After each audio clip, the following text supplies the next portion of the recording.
Hello అండి, welcome to our channel. ఈరోజు వీడియోలో నేను ఇక్కడ చూపిస్తున్నా కదండి, సేమ్ అదే విధంగానే మనం ఎలా స్టిచ్చింగ్ చేసుకోవాలి అనేది అయితే ఇక్కడ మీకు క్లియర్గా ఎక్స్ప్లెనేషన్ అయితే ఉంటుందండి. కొత్తగా నేర్చుకునే వారికి కూడా చాలా ఈజీగా ఉంటుంది ఎక్స్ప్లెనేషన్. తర్వాత ఇక్కడ నేను థ్రెడ్ పైపింగ్ అనేది యూజ్ చేశాను. థ్రెడ్ పైపింగ్కి పఫ్ అయితే ఇలా ఇచ్చానండి. ఆ పఫ్ కూడా చిన్న చిన్న ఫ్రిల్స్ తోటి ఎంత నీట్గా వచ్చింది చూడండి. సేమ్ అదే విధంగానే మనం ఎలా స్టిచ్చింగ్ చేసుకోవాలి అయితే ఇక్కడ మీకు చూపిస్తున్నాను. ఫస్ట్ ఆఫ్ ఆల్ మనం హ్యాండ్స్ అనేది కట్ చేసుకోవాలి. హ్యాండ్స్ మనం ఆల్రెడీ నార్మల్గానే కట్ చేసుకొని ఉంచుకున్నానండి. కట్ ఉంచుకున్న తర్వాత ఇక్కడ కొంచెం అచ్చు తగ్గుంటే మనం ఇలా స్టిచ్చింగ్ కట్ చేసుకుంటే మనకి లెవెల్ అనేది కరెక్ట్గా వస్తుంది. దానికోసం అయితే నేను ఒక పావించి అట్లా అటు ఇటు అంచులున్న మొత్తం అంతా నీట్గా కట్ చేసుకోవాలి. నీట్గా కట్ చేసుకున్న తర్వాత ఇక్కడ హైట్ అంటే మనం పఫ్ పెట్టాలనుకున్నాం కదా, ఆ పఫ్కి ఎంత సరిపోతుంది అనేది ఇక్కడ చూసుకోవాలి. నేనైతే ఇక్కడ 3 పెట్టాను. 3 పెట్టాను. ఇక్కడ వచ్చేసి ఒక 2 మీద 3 లైన్లు అయితే ఇచ్చానండి. 2 మీద 3 లైన్లు అయితే ఇచ్చాను. కొంచెమే నాకు పఫ్ సరిపోతుంది అనిపించింది. దానికోసం అయితే నేను పఫ్ చిన్నగా పెట్టమన్నారు వాళ్ళు నాకు. అందుకోసం అయితే నేను చిన్నగానే పెట్టాను. ఇక్కడ చూడండి ఎంత వచ్చింది నాకు పఫ్. ఇక్కడ కట్ చేసాం కదా, సేమ్ అదే విధంగానే మీరు కూడా ట్రై చేయండి. పఫ్ ఇప్పుడు ట్రెండింగ్లో ఉండే హ్యాండ్స్ అండి ఇవి. చాలా ఈజీగా మనమే కుట్టుకోవచ్చు, ఎవరి హెల్ప్ లేకోకుండా మనం చాలా ఈజీగా కూడా కుట్టుకోవచ్చు. తర్వాత ఇక్కడ మనం థ్రెడ్ పైపింగ్ అనేది యూజ్ చేయాలి. నేను ఇక్కడ గోల్డ్ కలర్ అయినా యూజ్ చేయొచ్చు, కానీ నేను ఇక్కడ సెల్ఫ్ అంటే ఈ కలర్ లైనింగ్ క్లాత్ని కట్ చేసి ఆల్రెడీ థ్రెడ్ పైపింగ్ కూడా రెడీ చేసి పెట్టుకున్నాను. ఇక్కడ మీకు చూపిస్తున్నా కదా షేపు, కరువు షేప్ ఇచ్చా కదండి ఇందాక కట్ చేసాం కదా, దానికంతా థ్రెడ్ పైపింగ్ అయితే వేస్తున్నాను.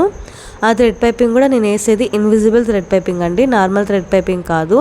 ఇన్విజిబుల్ థ్రెడ్ పైపింగ్ వేస్తే మనకి ఖర్చు అనేది కనిపించదు, చూసేకి ఫినిషింగ్ అనేది నీట్గా ఉంటుంది. దానికోసం అయితే నేను ఇదే చేస్తాను. తర్వాత కింద కూడా మనం చేయాలి. హ్యాండ్కి కింద కూడా మనము పైపింగ్ అనేది థ్రెడ్ పైపింగ్ అనేది ఇవ్వాలి. ఆ థ్రెడ్ పైపింగ్ని నేను సేమ్ కలరే అంటే రెడ్ కలరే ఇస్తున్నాను. చూస్తున్నారు కదండి ఇక్కడ కింద హ్యాండ్స్కి అటుపక్క ఇటుపక్క 2 పక్కల మనం ఇచ్చుకుంటే థ్రెడ్ పైపింగ్ అనేది నీట్గా ఉంటుంది. సేమ్ ఇలా ఇదే విధంగానే నేను ఇక్కడే కుట్టేస్తున్నానండి. థ్రెడ్ పైపింగ్ని లోపల పెట్టేసి క్లాత్ని ఇక్కడే కుట్టేస్తున్నాను. అంటే మనము థ్రెడ్కి తర్వాత క్లాత్కి ఒకసారి వేయకుండా డైరెక్ట్ మెయిన్ క్లాత్ మీదే పెట్టి పైపింగ్ అనేది వేస్తున్నాను. సేమ్ రెండో దానికి అంటే మనం హ్యాండ్స్ అనేది 2 ఉంటాయి కదండి, ఆ రెండిటికి సేమ్ అదే విధంగానే వేసేస్తున్నాను. అంటే ఇంకా మనకి వర్క్ అనేది సేమ్ దానికి అదే విధంగా వేసేసిన తర్వాత ఇక్కడ పఫ్కి అయితే నేను క్లాత్ అనేది తీసుకుంటానండి. ఇక్కడ సపరేట్గా అయితే నేను క్లాత్ అయితే తీసుకుంటున్నానండి. మనకి ఇవి మార్కెట్లో అయితే అవైలబుల్గా ఉంటుంది ఈ క్లాత్ అనేది. నార్మల్గా థ్రెడ్ పైపింగ్స్కి వేయడానికి ఈ క్లాత్ని అనేది యూజ్ చేస్తాం కదా, అదే క్లాత్నే నేను ఇక్కడ పఫ్కి అయితే వేయమన్నారు నాకు వాళ్ళు. సో దానికోసం అయితే నేను ఇక్కడ చిన్నగా పెడుతున్నాను. ఫ్రిల్స్ కూడా చాలా చిన్నగా పెడుతున్నానండి, ఎందుకంటే చిన్నగా ఉంటేనే లుక్ ఉంటుంది. దానికోసం అయితే చిన్నగా పెడుతున్నాను ఫ్రిల్స్ అనేది. అది మనము ఇందాక కట్ చేసాం కదా, ఆ హ్యాండ్ అనేది టేప్ తోటి మెజర్మెంట్ తీసుకొని మనము అదే లెంత్ అంటే దానికంటే ఒక 1 ఇంచ్ ఎక్కువ ఉన్నా పర్లేదు, ఎక్కువే ఉంటేనే మనకి నీట్గా ఉంటుంది. ఒక 1 ఇంచ్ అయితే ఎక్కువ పెట్టుకొని మనం ఆ చిన్న ఫ్రిల్స్ అనేది నాకు ఇప్పుడు 5 ఏమో వచ్చింది, దానికి 1 ఇంచ్ కలుపుకుంటే 6 అనేది వస్తుంది. అంత విడ్త్ ఉండేలా మనం చూసుకొని కట్ చేసుకోవాలి. లేకుంటే కనుక మనం కుట్టి కూడా ఏం యూజ్ ఉండదండి, అంటే నీట్గా ఉండదు. దానికోసం అయితే ఒక 1 ఇంచ్ ఎక్కువ ఉంటేనే పర్లేదు, ఎందుకంటే మనం స్టిచ్చింగ్ చేసేటప్పుడు అటుపక్క ఇటుపక్క క్లాత్ అనేది ఉండాలి కాబట్టి మనం ఒక 1/2 ఇంచ్ అయినా కంపల్సరీ ఉండాలి. దానికోసం అయితే మనం ఇలా స్టిచ్చింగ్ చేసుకోవాలి. దీనికి అటుపక్క ఇటుపక్క పిన్స్ అయితే పెట్టేస్తున్నాను. పిన్స్ పెట్టేస్తే మనకి నీట్గా ఉంటుంది, కుట్టేటప్పుడు మనకి క్లాత్ అనేది అటు ఇటు పోకోకుండా నీట్గా ఉంటుంది. దానికోసం అయితే ఇక్కడ చుట్టుపక్కల పిన్స్ అనేది మనం పెట్టుకోవాలి. పెట్టుకున్న తర్వాత సేమ్ కుట్ అనేది ఇందాక వేసాం కదండి థ్రెడ్ పైపింగ్, సేమ్ దాని మీదనే ఒక కుట్టు అయితే వేసేసేయాలి. వేసేసిన తర్వాత ఈ కుట్టు కూడా తీసేసేయాలి పిన్స్ అన్నీ. ఇక్కడ మళ్ళీ ఇంకొక కుట్టు అయితే వేస్తున్నాను. పైన ఎక్కువ ఉన్న క్లాత్ అంతా కట్ చేసుకొని మధ్యలో ఒక కట్ అనేది ఇచ్చుకోవాలి. చూడండి ఎంత నీట్గా ఉందో, ఫినిషింగ్ కూడా చాలా బాగుంటుందండి.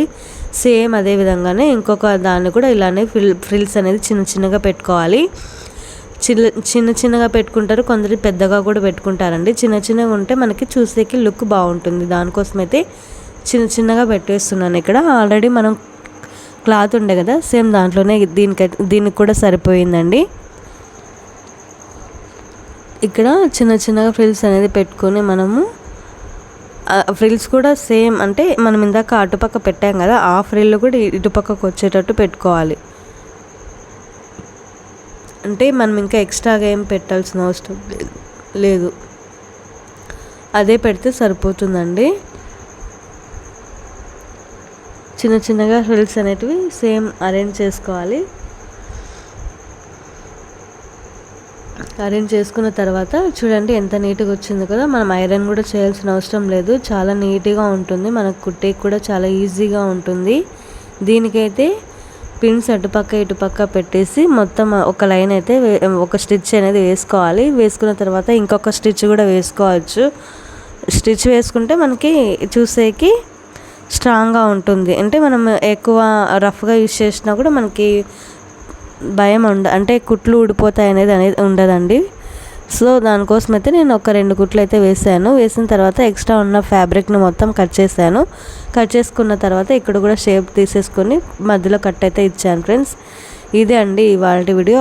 ఈ వీడియో మీకు నచ్చినట్టయితే ఈ వీడియోని లైక్ చేయండి. ఈ వీడియోని ఇంకా మీ ఫ్రెండ్స్ కూడా ఫ్యామిలీ మెంబర్స్కి ఎవరికైనా యూజ్ అవుతుంది అనుకుంటే వాళ్ళకు కూడా షేర్ చేయండి ఫ్రెండ్స్.